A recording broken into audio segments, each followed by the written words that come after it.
Guys, आपका हमारे YouTube channel the success zone में स्वागत है। हमने अभी तक रेस्पिरेटरी सिस्टम पढ़ा था, वो हमारा कंप्लीट भी हो गया है। अगर किसी ने वीडियो नहीं देखा है, पहली बार चैनल के साथ जुड़ रहे हो तो जाके वीडियोस को देखिए। तो रेस्पिरेटरी जो था हमारा वो हमने कंप्लीट कर लिया है, डाइजेशन हमने कंप्लीट कर लिया है। आज हम लोग रेस्पिरेटरी के क्वेश्चन करेंगे। बहुत ही इंपॉर्टेंट क्वेश्चन लेके आई हूँ मैं आपके लिए, जो एग्जाम के लिए बहुत जरूरी है। तो आप लोग वो देखिए, एक बार एग्जाम क्वेश्चनों को आराम से रीड अप करिए। एक एक करके क्वेश्चन को मैं करवाऊंगी अच्छे से। बहुत इजी क्वेश्चन भी हैं और कुछ डिफिकल्ट क्वेश्चन भी हैं। तो आप लोग सारे क्वेश्चनों को देखिए जो आपके एग्जाम में आपको क्या करेंगे, हेल्प करेंगे। ठीक है, अभी जैसे ही मैं क्वेश्चन को स्टार्ट करूंगी तो आपकी स्क्रीन पे एक एक करके क्वेश्चन आना स्टार्ट होगा। आप लोग भी रीड अप करिए, मैं भी रीड अप करूंगी आपके साथ में। तो क्वेश्चन को देखते हैं। फर्स्ट क्वेश्चन से स्टार्ट करेंगे। निम्नलिखित में से कौन सा उपकला ऊतक नासिका मार्ग और श्वसन नलिका के अस्तर में मौजूद है? ठीक है, इसको फिर से पढ़ रहे हैं। Which of the following types of epithelial tissues is present in the lining of nasal passage and bronchioles? ठीक है, टिश्यूज के बारे में आपसे पूछ रहा है कि टिश्यूज जो है वो कौन सा टिश्यूज प्रेजेंट रहता है। क्लियर है? यहाँ पे टिश्यूज के बारे में आपसे पूछ रहा है यहाँ पे। तो याद रखिए, जब भी हम रेस्पिरेशन की बात करेंगे तो रेस्पिरेशन में आप लोग याद रखिए कौन सा टिश्यू प्रेजेंट रहता है। तो याद रखिए कॉल्यूमनर। याद रखिए एपिथेलियल के बारे में पूछ रहा है। यहाँ पे एक चीज और नोट करिए, इसने क्या लिखा है, एपिथेलियल लिखा है ना। तो याद रखिए इसका आंसर क्या होगा, कॉल्यूमनर सिलिएटेड। ठीक है, जो हमारा सी ऑप्शन है वो इसका क्या होगा, आंसर होगा स्तंभ रोमक करके। तो फर्स्ट का आंसर क्या होगा, सी। ठीक है, इसका आंसर क्या होगा, एपिथेलियल। ठीक है, कॉल्यूमनर और सिलिएटेड। ओके, इसका आंसर क्या होगा, सी आंसर। पहले क्वेश्चन का क्या आंसर होगा, सी आंसर होगा। क्लियर है यहाँ तक? कौन सा टिश्यूज प्रेजेंट होते हैं और टिश्यूज किसके बने होते हैं, ब्लड्स के। ये तो सभी को पता है ना। चलिए नेक्स्ट क्वेश्चन देखिए, सेकंड क्वेश्चन।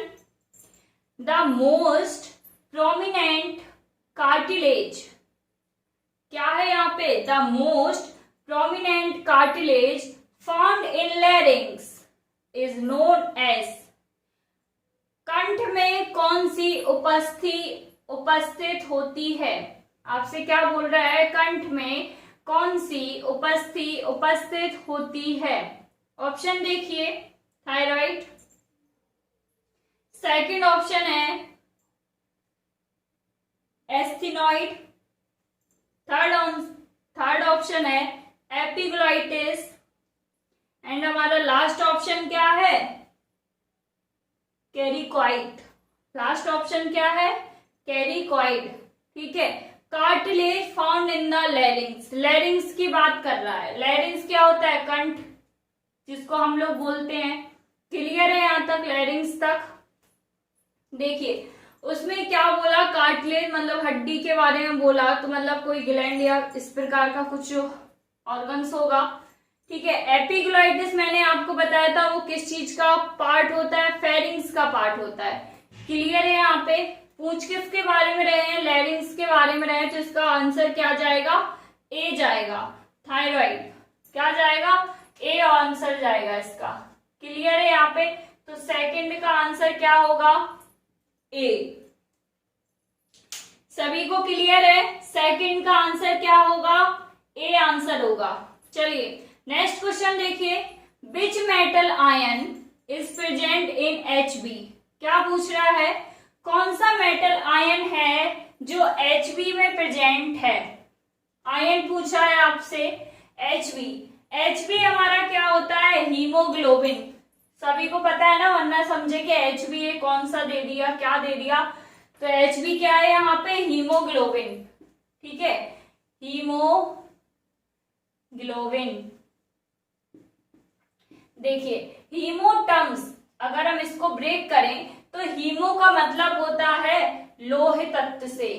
किससे, लोह तत्व से मतलब होता है। और ग्लोबिन का क्या मतलब होता है, ब्लड से, रक्त से, रक्त से।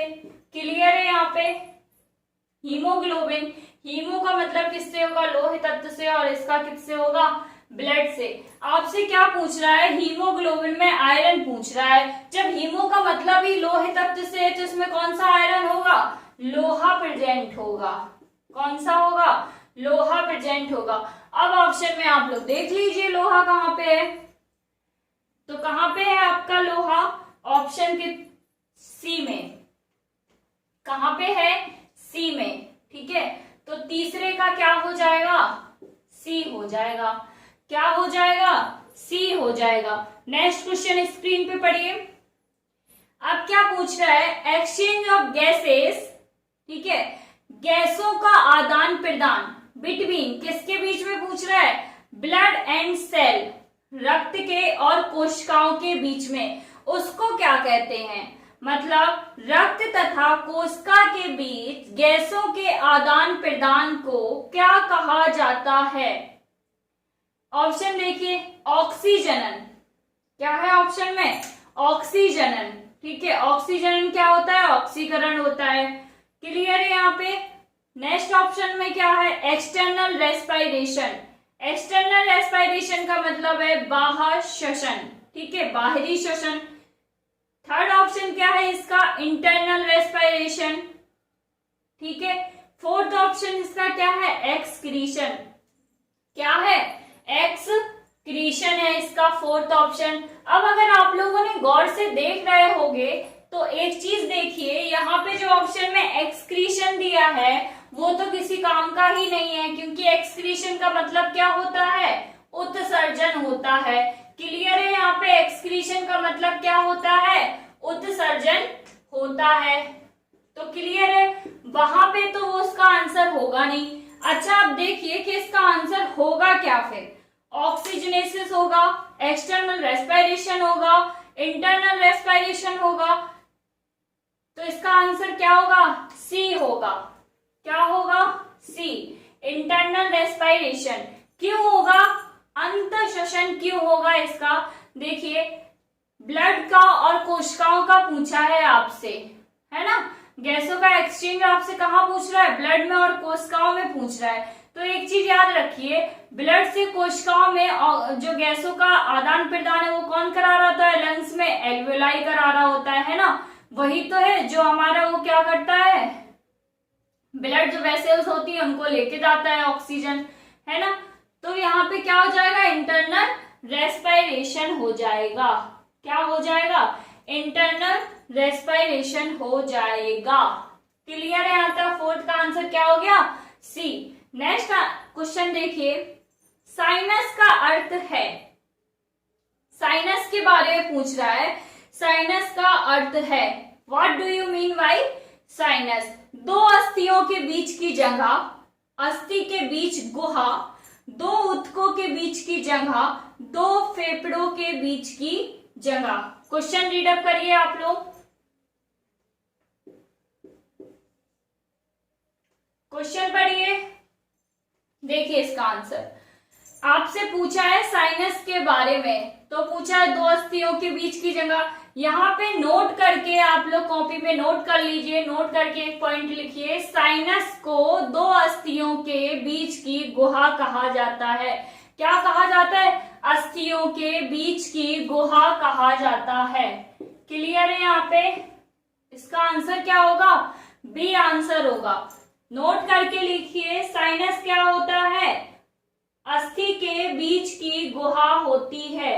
क्या होती है, अस्थि के बीच की गुहा होती है। चलिए नेक्स्ट क्वेश्चन स्क्रीन पे पढ़िए। नेक्स्ट क्वेश्चन आपका है, बहुत ही अच्छा क्वेश्चन है।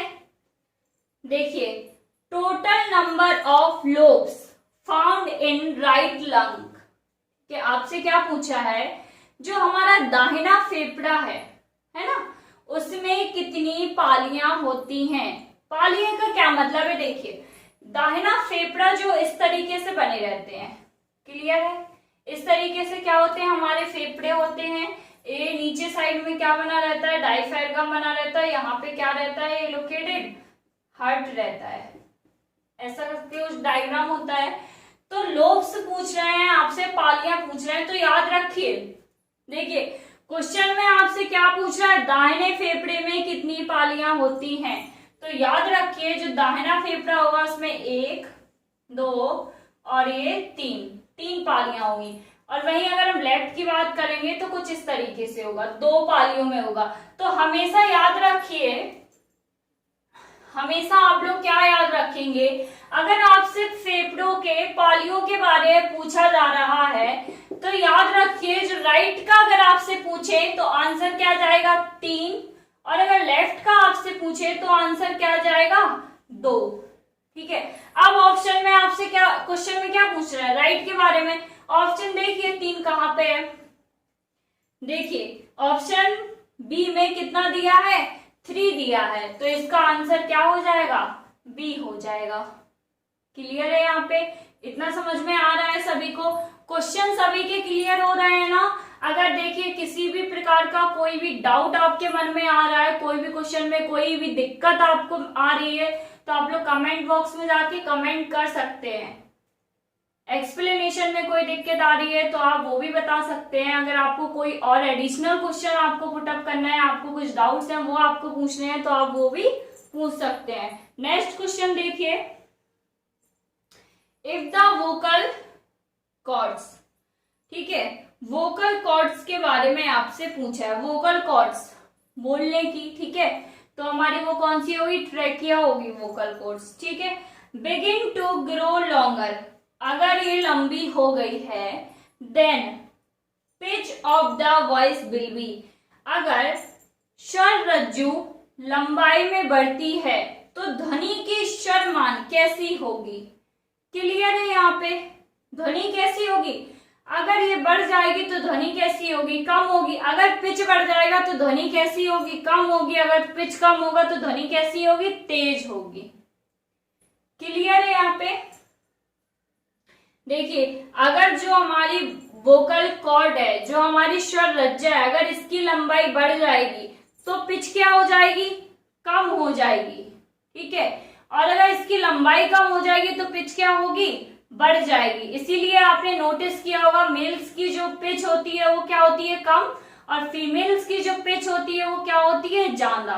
क्लियर है यहाँ पे, तो इसका आंसर क्या होगा, कम हो जाएगी, है ना। तो इसका आंसर क्या हो जाएगा, कम हो जाएगी। तो 7 का आंसर क्या हो जाएगा, ए हो जाएगा। क्लियर है, पिच का आपसे पूछा है, वॉइस कैसी हो जाएगी, पिच ऑफ द वॉइस कम हो जाएगी। चलिए नेक्स्ट क्वेश्चन देखिए, एडम्स एप्पल पढ़ाया हुआ है आपको, जल्दी से आंसर बताइए। अगर आप लोग वीडियो अच्छी तरीके से देख रहे हैं ना, कंटिन्यू आप लोग वीडियो देख रहे हैं और पढ़ भी रहे हैं ठीक से, तो आपको इसका आंसर मुझे बताना नहीं पड़ेगा, आप लोगों को खुद ही पता चल गया होगा इसका आंसर। देखिए क्वेश्चन पढ़िए, Adam's apple is more prominent in, पूछा है एडम्स एप्पल पाया जाता है, किसमें पाया जाता है ये पूछा है बस आपसे, कि एडम्स एप्पल जो होता है वो किसमें पाया जाता है। याद रखिए यहाँ पे एडम्स एप्पल की अगर हम लोग बात करेंगे तो वो किसमें पाया जाएगा, अडल्ट मेल में पाया जाएगा। किसमें पाया जाएगा, अडल्ट मेल में पाया जाएगा। क्लियर है, यहाँ पे किसमें पाया जाएगा, वयस्क पुरुष में पाया जाएगा। चलिए नेक्स्ट क्वेश्चन देखिए, लेंथ ऑफ फेरिंग्स, फेरिंग्स की लंबाई पूछी गई है आपसे। फेरिंग्स की लंबाई इन अडल्ट में कितनी होती है, वयस्क जो लोग होते हैं मानव में, उनकी गिरसनी की लंबाई है, लंबाई आपसे पूछ रहा है, गिरसनी की लंबाई कितनी होती है। देखिए यहाँ पे ये पॉइंट नोट करिए कि इसकी जो लंबाई होगी ना वो कितनी होगी, 12 से 14 सेंटीमीटर होगी। कितनी होगी? 12 से 14 सेंटीमीटर होगी। नोट करके लिखिए, the length of pharynx in an adult is about dash करके लिखिए 12 to 14 सेंटीमीटर। नोट कर लिया सभी ने? तो आंसर इसका क्या जाएगा? बी आंसर इसका जाएगा। 9 का आंसर क्या जाएगा? बी जाएगा। क्लियर है यहां तक सभी को? चलिए नेक्स्ट क्वेश्चन देखिए, ब्रीथिंग इज मेजर्ड बाय। सभी लोग बहुत बार डॉक्टर्स के पास गए होंगे, है ना? डॉक्टर्स ने बोला होगा सांस गहरी लीजिए, सांस छोड़िए, सांस लीजिए। सभी के साथ हुआ होगा, नॉर्मल दिखाने के लिए गए होंगे चेकअप के लिए। तो नॉर्मल डॉक्टर क्या करता है? हमारी ब्रीथिंग रेट को चेक करता है। वो किस चीज से चेक करता है? अब सब ये नहीं कहते ना स्फेग्नोमैनोमीटर से करता है, क्योंकि उससे क्या होता है? दिल, हार्ट बीट चेक की जाती है ना? ईसीजी से क्या होता है? कार्डियक साइकिल का पता लगता है ना? ब्रोमोमीटर से क्या होता है? प्रेशर का पता चलता है, ऑक्सीजन प्रेशर का पता चलता है। स्फेग्नोमीटर, है ना, स्फेग्नोमीटर जो है उसके द्वारा हमें किसका पता चलता है? ब्रीथिंग का पता चलता है। किसका पता चलता है? ब्रीथिंग का पता चलता है। क्लियर है सभी को? यहाँ पे सांस का मापन किया जाता है किससे? स्पाइरोमीटर से। किससे? स्पाइरोमीटर से। स्फेग्नोमीटर, स्पाइरोमीटर दोनों बहुत अलग अलग है। एक से हार्ट बीट नापी जाती है, एक से आपका क्या नापा जाता है? श्वसन। ठीक है, चलिए नेक्स्ट क्वेश्चन देखिए, सांस लेने और सांस छोड़ने के नियंत्रण के केंद्र को डैश डैश कहा जाता है तथा डैश में स्थित है। मतलब आपसे पूछा है कि जो हमारा ब्रेन है वो सांस लेने और सांस छोड़ने को कंट्रोल, ब्रेन हमारा जो है वो हर चीज को कंट्रोल कर रहा है, ठीक है, लेकिन ब्रेन के किस पार्ट में वो चीज लोकेटेड है और वो कौन सी चीज है जो हमारे श्वसन को नियंत्रण कर रही है? ऑप्शन में हम लोग देखेंगे। देखिए ऑप्शन देखिए इसका, न्यूमोटैक्सिक केंद्र, है ना, न्यूमोटैक्सिक केंद्र, मेडुला ऑब्लांगेटा में स्थित है। ठीक है, हमें सारे ऑप्शन पढ़ने की जरूरत ही नहीं है, हमें यही इसका क्या मिल गया? आंसर मिल गया। तो आप लोग इसका क्या आंसर लिखेंगे? ए इसका भी आंसर होगा। ये भी आप लोग नोट करके पॉइंट में लिखिए, एडिशनल पॉइंट में लिखिए आप ये भी कि सांस लेने और सांस छोड़ने के नियंत्रण केंद्र को हम लोग क्या कहते हैं? न्यूमैटिक्स केंद्र कहते हैं। और ये कहाँ पाया जाता है? मेडुला में पाया जाता है। मेडुला ऑब्लांगेटा में क्या होता है? पाया जाता है। इसका आपको इंग्लिश ट्रांसलेशन भी आ रहा होगा। देखिए, the centre for control of inhalation and exhalation is called and it is located in, ठीक है, and it is located in dash. तो आपको आंसर इसका समझ में आ गया। 11 का क्या हो जाएगा? ए आंसर हो जाएगा। नेक्स्ट क्वेश्चन देखिए, हीमोग्लोबिन द्वारा ले जाए गए CO2 का परसेंटेज कितना है? ये बताइए आप लोग। क्वेश्चन पढ़िए अच्छे से, 12th का आंसर बताइए क्या होगा। देखिए, what is the percentage of CO2 carried by the haemoglobin? Haemoglobin द्वारा ले जाए गए CO2 का परसेंटेज कितना होगा? 21 होगा। कितना होगा? 21% होगा। तो इसका आंसर क्या होगा? सी इसका आंसर होगा। नेक्स्ट क्वेश्चन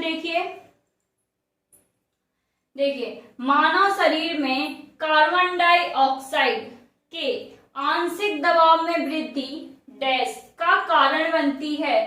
देखिए, जब आपके शरीर में कार्बन डाइऑक्साइड की वृद्धि हो जाएगी तो हमें क्या लेने की आवश्यकता बढ़ जाएगी? सांस लेने की, मतलब इनहेलेशन की, है ना। तो किस चीज की हमें इच्छा होगी? सांस लेने की तीव्र इच्छा होगी। तो इसका आंसर क्या हो जाएगा? बी आंसर हो जाएगा। किसका? 13 का क्या हो जाएगा? बी आंसर हो जाएगा। किस चीज की हमें इच्छा होने लगेगी? सांस लेने की तीव्र इच्छा होने लगेगी। नेक्स्ट क्वेश्चन देखिए, देखिए पेशी थकान के लिए निम्नलिखित में से कौन उत्तरदायी है? Which one is responsible for muscles fatigue? मांसपेशियों के थकावट में कौन रिस्पॉन्सिबल है? मैंने आपको बताया था जो हमारी हड्डियों में दर्द होने लगता है, हमारे हाथ पैरों में दर्द होने लगता है, वो क्यों होने लगता है? क्या होता है वहां पे? देखिए वहां पे क्या होता है, पाइरुविक एसिड जो होता है वो किस में कन्वर्ट हो जाता है? लैक्टिक एसिड में जमा होने लगता है। किस में जमा होने लगता है? लैक्टिक एसिड में जमा होने लगता है। किसमें? लैक्टिक एसिड में। लैक्टिक एसिड में जमा होने लगता है। क्लियर है यहाँ पे इतना? तो वो आपसे क्या पूछ रहा है, मांसपेशियों में जो थकान है वो किसकी वजह से हो रही है? लैक्टिक एसिड की वजह से होती है। किसकी वजह से होती है? लैक्टिक एसिड की वजह से होती है। लैक्टिक एसिड देखिए ऑप्शन में कहां पे मिल रहा है आपको? ऑप्शन नंबर 4 में। तो इसका आंसर क्या हो जाएगा? डी इसका आंसर हो जाएगा। क्लियर है यहाँ पे? चलिए नेक्स्ट क्वेश्चन देखिए, देखिए नेक्स्ट क्वेश्चन भी उससे रिलेटेड है जो मैंने आपको बताया ना अभी, पाइरुविक एसिड किसमें? लैक्टिक एसिड में कन्वर्ट होता है। उसका आंसर आपको क्वेश्चन का इसी में दिख गया। क्वेश्चन को रीड अप करिए, देखिए क्वेश्चन को रीड अप करिए। ड्यूरिंग एक्सरसाइज, ठीक है, during exercise which one of the following products produce in muscles? Which of the following produce in muscles? कठोर व्यायाम के समय पेशियों में क्या बनता है? देखिए एग्जाम्पल समझिए, मैंने आपको बताया था कि जब भी हम ज्यादा व्यायाम करने लगते हैं या जब हमको एक्सरसाइज किए हुए ज्यादा दिन नहीं होते, 1-2 दिन ही होते हैं, स्टार्टिंग होता है, तो हमारी बॉडी में क्या रहता है? पेन रहता है, दर्द रहता है। क्लियर है ना यहाँ पे? तो वो किसकी वजह से रहता है? अभी बताया पाइरुविक एसिड किस में कन्वर्ट होता है? लैक्टिक एसिड में कन्वर्ट होता है। तो इसका आंसर भी क्या जाएगा? डी इसका आंसर जाएगा। क्या जाएगा? डी इसका आंसर जाएगा। क्लियर है यहाँ तक? चलिए नेक्स्ट क्वेश्चन देखिए। वायुकोश में HBK से O2 के बंधन का क्या कारण है? ठीक है, O2 के बंधन का क्या कारण है? तो याद रखिए ऑक्सीजन का आंशिक दबाव ही O2 का बंधन का क्या है? कारण है। ऑक्सीजन का दबाव क्या है? कारण है। ठीक है, इसका आंसर क्या हो जाएगा? सी आंसर हो जाएगा। 16 का क्या हो जाएगा?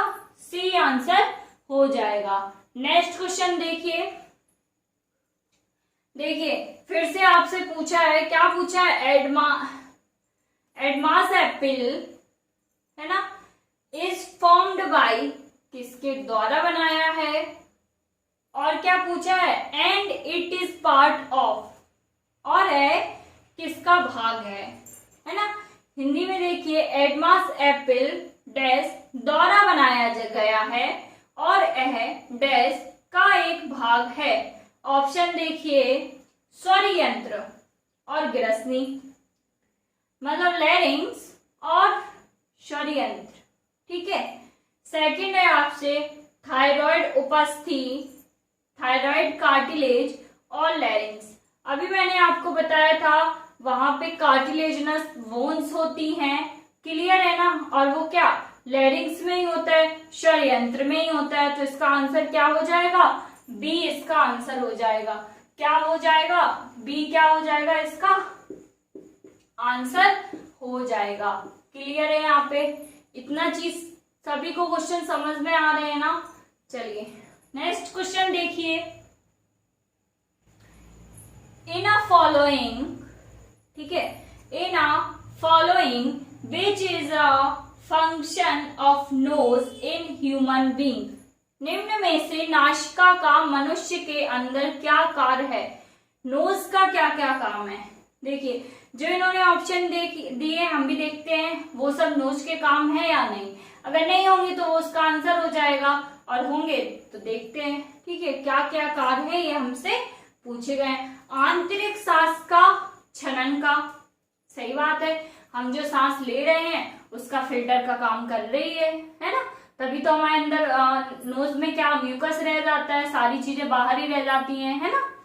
देखिए दूसरा काम क्या है, आंतरिक सांस को नमी युक्त बनाने का। ये भी मैंने आपको बताया था, ह्यूमिफिकेशन का भी इसका काम है। और क्या लिखा है इसमें, गंध संवेदी, सेंस ऑफ स्मेल। तो ये भी सही है, हमें स्मेल किससे मिलती है, नोज से ही मिलती है। जब हमें कुछ अच्छे फ्लावर्स की खुशबू आती है तो हमें भी नोज से ही आती है, और हमें कुछ गंदा सा बदबू टाइप की आती है तो भी हम अपनी क्या नोज ही ढकते हैं ना। तो इसका आंसर क्या हो जाएगा, निम्न में से सभी। क्या हो जाएगा इसका आंसर, निम्न में से सभी। मतलब उसने जितने भी आंसर दिए हैं वो सारे नोज के क्या है, काम है। ठीक है, वो सारे क्या है, कार्य हैं। हमें स्मेल भी किससे, नोज ही से मिलती है। नेक्स्ट क्वेश्चन देखिए, किस संरचना को ध्वनि पेटिका कहा जाता है। बहुत इजी क्वेश्चन है ना। किस संरचना को ध्वनि पेटिका कहा जाता है। फेरिंग्स को क्या कहा जाता है, एक बार याद करिए। फेरिंग्स को कहा जाता है फूड पाइप के और जो श्वास नली है उसके बीच का पॉइंट, सभी को पता है। लैरिंग्स को क्या कहा जाता है, जहां पे साउंड बॉक्स प्रेजेंट है वो पॉइंट कौन सा है, लैरिंग्स। वही लैरिंग्स है जहां पे कंठ क्या है, प्रेजेंट है। आपसे क्या ध्वनि पेटिका के बारे में तो पूछा है, ऑप्शन में क्या हो जाएगा, लैरिंग्स। तो इसका आंसर क्या हो जाएगा, लैरिंग्स। बी इसका क्या हो जाएगा, आंसर हो जाएगा। क्लियर है यहां तक। तो क्या हो जाएगा, which structure is known as voice box लैरिंग्स।